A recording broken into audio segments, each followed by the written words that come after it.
रहस्य की रेखाएं। डीएमआईटी की अनसुनी कहानी। क्या आपकी उंगलियों में छुपा है आपका भविष्य नहीं, बल्कि आपकी क्षमता का नक्शा? कल्पना कीजिए, हजारों साल पहले चीन में लोग मिट्टी के बर्तनों और दस्तावेजों पर अंगूठे के निशान लगाया करते थे।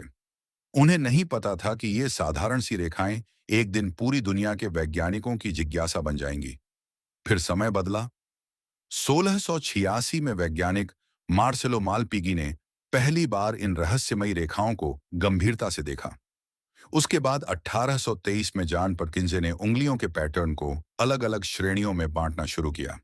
लेकिन असली कहानी यहीं से शुरू नहीं होती। 1926 में एक वैज्ञानिक डॉक्टर हैरोल्ड कमिंस ने एक नया शब्द दुनिया को दिया, डर्मेटोग्लिफिक्स। उन्हें आज भी फादर ऑफ डर्मेटोग्लिफिक्स कहा जाता है।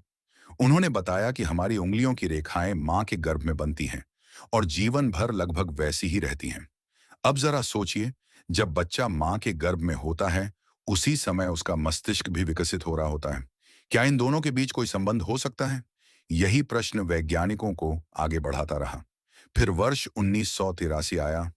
हार्वर्ड विश्वविद्यालय के प्रसिद्ध मनोवैज्ञानिक डॉक्टर हॉवर्ड गार्डनर ने दुनिया को बताया कि बुद्धिमत्ता केवल आईक्यू नहीं होती।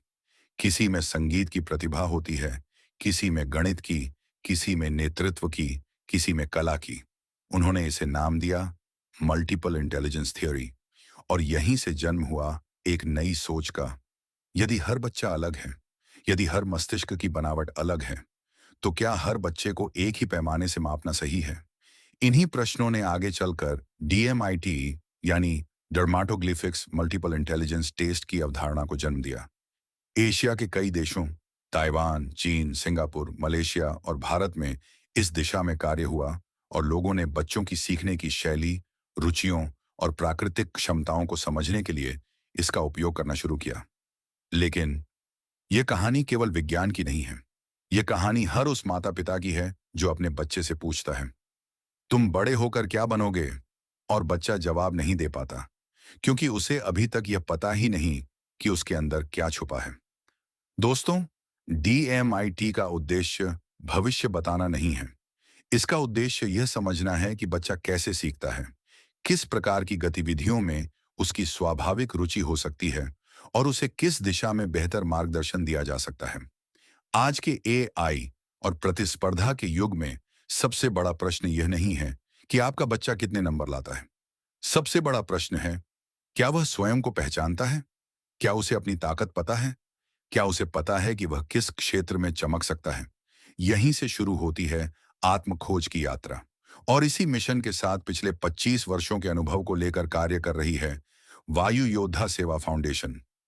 हमारा उद्देश्य केवल रिपोर्ट देना नहीं, बल्कि बच्चों, अभिभावकों और शिक्षकों को यह समझाना है कि हर बच्चा अद्वितीय है। हर उंगली की रेखा अलग है, हर मस्तिष्क की क्षमता अलग है और हर बच्चे की सफलता की राह भी अलग है।